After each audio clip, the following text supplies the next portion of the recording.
Welcome back. DSA के series में हम लोगों ने पिछली वीडियो में देखा था कि किस तरीके से इनफिक्स एक्सप्रेशन से पोस्ट फिक्स एक्सप्रेशन में कन्वर्ट करने का रूल क्या था और एक छोटा सा एक्सप्रेशन देखा था। आज हम लोग इस वीडियो में देखेंगे कि ये जो स्क्रीन पर आपको एक्सप्रेशन दिया हुआ है ये इनफिक्स एक्सप्रेशन है और इसको पोस्ट फिक्स में कन्वर्ट कैसे करेंगे। तो ये यदि आप समझ जाते हैं तो इसके बाद ऑलमोस्ट आपसे कन्वर्सन आसानी से हो जाएगा। तो सबसे पहला काम कि हम लोग टेबल बनाएंगे। टेबल बनाने से भी पहले कल वाले रूल्स में देखिए, सबसे पहला रूल जो था उसमें था कि लास्ट में एक्सप्रेशन के लास्ट में हम क्या दे देंगे, हैश लगा देंगे, ताकि ये इंडिकेट हो जाए कि एक्सप्रेशन यहाँ आकर के आपका एंड हो जा रहा है। तो हम उसमें डाल दिए हैश लास्ट में। और एक पेज का लेकर के चलते हैं कि चूँकि ये एक्सप्रेशन बड़ा होगा। तो देखिए, इसमें सबसे पहला क्या बताए थे, स्टेप लिखना है। ये स्टेप 1 2 3 4 का कॉलम होगा कि कितना टाइम्स हमको चलना पड़ेगा। और इसके बाद बोले थे सिंबल, सिंबल के लिए जगह दे दीजिएगा चूँकि ये रीड होगा। और इसके बाद आप लिखिए स्टैक, ऑपरेटर स्टैक या ऑपरेटर इन स्टैक कर दीजिए, कल के तरह इन स्टैक। और देन आपका एक्सप्रेशन होगा पोस्ट फिक्स।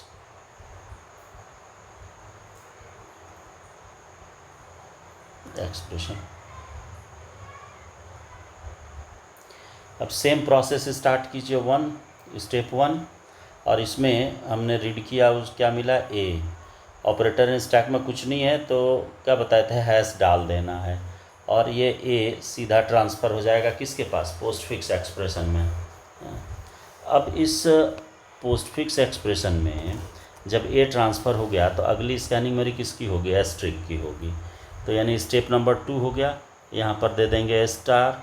और ये चूँकि ऑपरेटर है तो ऑपरेटर है तो पहले हैश है ही, और इसके बाद आकर के स्टोर हो गया क्या, एस्ट्रिक। और यहाँ पर ए का ए ही रह गया। दूसरे में आइए, तीसरे में आते हैं। तीसरे स्टेप पे तो इसमें क्या रीड हो रहा है, ओपनिंग पैरेंथेसिस है तो हैश एस्ट्रिक ऑलरेडी है और पैरेंथेसिस ऐड हो जाएगा, यहाँ पर ए का ए ही रह गया। इसके बाद हम रीड करेंगे किसको, बी को, यानी कि 4th स्टेज में आपका यह स्टेप में बी रीड हुआ। तो बी रीड हुआ तो ये तो ऑपरेंड है तो हैश एस्ट्रिक पैरेंथेसिस ये यहाँ रहेगा, ए ऑलरेडी है, बी अभी आ गया तो ये आ जाएगा 5वें में। आइए 5वां में रीड होगा क्या, प्लस का साइन है तो यहाँ पर देखिए, यहाँ प्लस रीड हो गया। अब रीड हुआ प्लस तो यहाँ पर हैश है और इसके पहले से बड़ा बैठा हुआ और छोटा आया तो ये कुछ नहीं होगा, इसलिए कि पैरेंथेसिस के अंदर है, प्लस आकर के रुक जाएगा और यहाँ ए बी रह गया। छठे में आएंगे स्टेप नंबर 6, तो स्टेप 6 में आएंगे तो रीड क्या होगा, सी। तो सी रीड होगा तो यहाँ सी लिख देना, हैश एस्ट्रिक पैरेंथेसिस प्लस, और यहाँ हो जाएगा ए बी सी, ये आ गया। अब देखिए इसके बाद 7 में क्या आएगा, कैरोट आ जाएगा। तो देखिए यहाँ हो जाएगा सी कहते हैं कैरोट, और इसके बाद हैश एस्ट्रिक। अब यहाँ पर बात आती है कि प्लस जो है ये छोटा है और आया कौन, बड़ा, तो कोई अंतर नहीं पड़ेगा। कैरोट का प्रेसिडेंस बड़ा होता है किसकी अपेक्षा, प्लस की अपेक्षा, तो दोनों रह जाएगा, कोई दिक्कत नहीं। छोटा पहले से है, बड़ा आया तो कोई दिक्कत नहीं है, लेकिन पहले से बड़ा है छोटा आया तो बड़ा या उस ऑपरेटर के इक्विवेलेंट जो होगा वहाँ तक पहले वाला सारा ट्रांसफ़र हो जाता है। तो यहाँ पर हो जाएगा ए बी सी। 8 में आइए, 8 में आएंगे तो क्या रीड होगा, डी। तो डी रीड हुआ तो यहाँ हो जाएगा हैश एस्ट्रिक प्लस कैरोट, हाँ, और यहाँ हो जाएगा ए बी सी और डी, ये ट्रांसफ़र हो गया।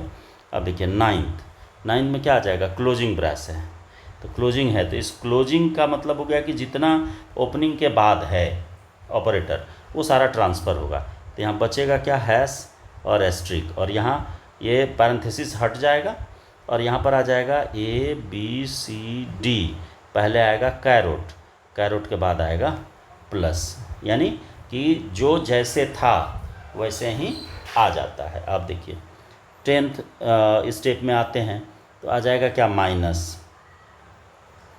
तो माइनस जो है ये छोटा है और पहले से क्या है, यहाँ पर एस्ट्रिक है, तो एस्ट्रिक यहाँ से चला जाएगा, क्योंकि बड़ा पहले से है, छोटा आया, तो बड़ा जो है वो चला जाएगा, तो माइनस यहाँ बच जाएगा। यहाँ हो जाएगा ABCD कैरोट प्लस और एस्ट्रिक, माइनस यहाँ रह गया।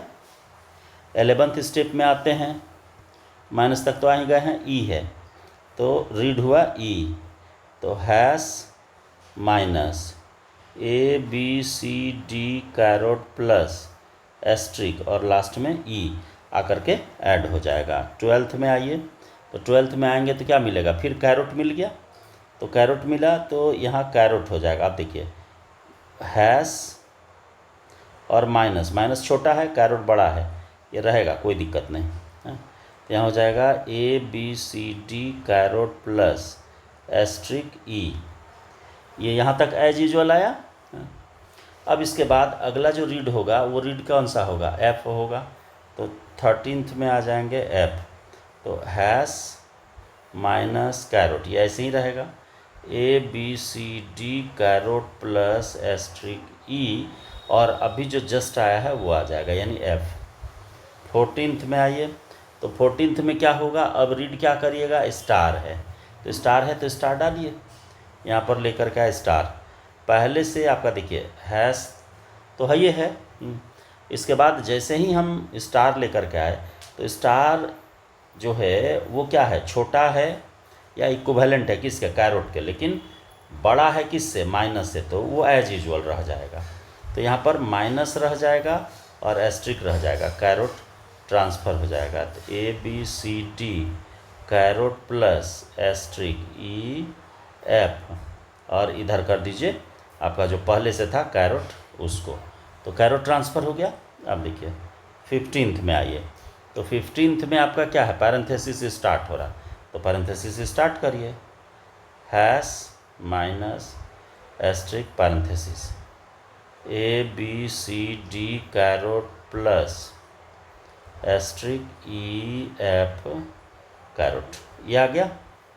16th में आइए, 16th में है जी, तो जी रीड होगा, जी होगा तो ये डायरेक्ट ट्रांसफ़र होगा, hash minus asterisk parenthesis ABCD caret plus asterisk E F caret, और अभी जो आया वो आ जाएगा जी।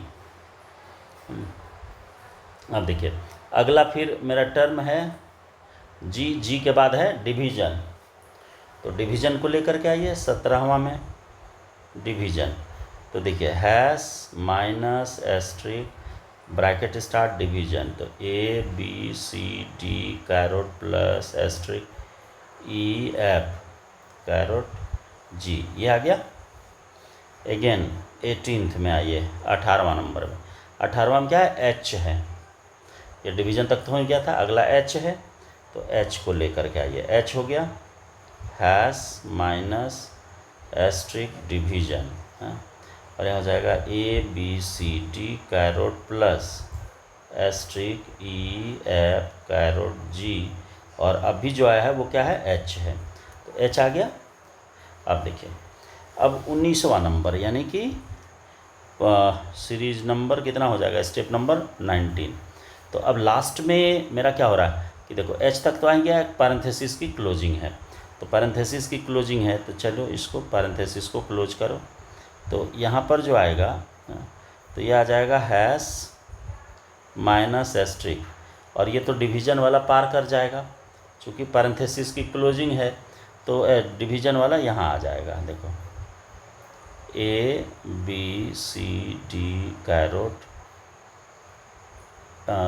कैरोट के बाद क्या था, कैरोट के बाद जस्ट ऊपर देख लीजिए, कैरोट के बाद प्लस है, प्लस के बाद है एस्ट्रिक, एस्ट्रिक के बाद ई है, एफ है, कैरोट है, जी है, एच है, और अभी जो आया वो क्या आ गया, डिवीज़न आ गया, तो ये आ गया एक्सप्रेशन। अब देखिए अब इसके बाद जो हम 20वां में लेकर के आएंगे, तो 20वां में आपका क्या मिल रहा है, हैश मिला, तो यानी कि अब यहाँ जितना है सब खाली होगा, तो खाली कैसे होगा अब इसको देखिए, तो यहाँ पर बच जाएगा क्या, हैश, यानी कि कुछ नहीं है, अब इसको भी हम हटा ही लेंगे तो ज़्यादा बेटर है, तो यहाँ पर हम लिखेंगे कि देखिए ABCD caret plus asterisk E F, caret G H division, और यहाँ से लेफ्ट राइट से लेफ्ट चलिए तो एस्ट्रिक, और एस्ट्रिक के बाद आएगा माइनस। ये आया आपका रिजल्ट फाइनल। तो इस तरीके से आप किसी भी एक्सप्रेशन को यदि टेबुलर फॉर्मेट में लेकर के चलेंगे तो गलती होने का चांस बहुत ही मिनिमम होता है, यानी 1-8% रहेगा। जब कभी आपको ऑपरेटर का प्रेसिडेंस नहीं मालूम रहेगा तो उस केस में ये आपसे गड़बड़ हो सकता है। अब अगली वीडियो जो आएगी मेरी इसमें तो ये आएगी कि जैसे हम लोगों ने पोस्ट फिक्स बनाया, infix to postfix conversion हुआ। अब जो लेकर के चलेंगे वो होगा कि इनफिक्स में एक्सप्रेशन है उसको पोस्ट फिक्स प्रीफिक्स में कैसे बदलेंगे, तो वो थोड़ा अलग है। उसका रूल पहले बताऊंगा, जैसे इसमें हमने पहले रूल बताया, देन उसका कैलकुलेशन लेकर के चला कि कैसे कैसे उसको स्कैन करेंगे, क्या करेंगे। तो उसी तरीके से उसमें भी सबसे पहले आपको ये बताएंगे कि उसका एल्गोरिदम क्या है और देन इम्प्लीमेंटेशन क्या है। तो मिलते हैं अगली वीडियो में।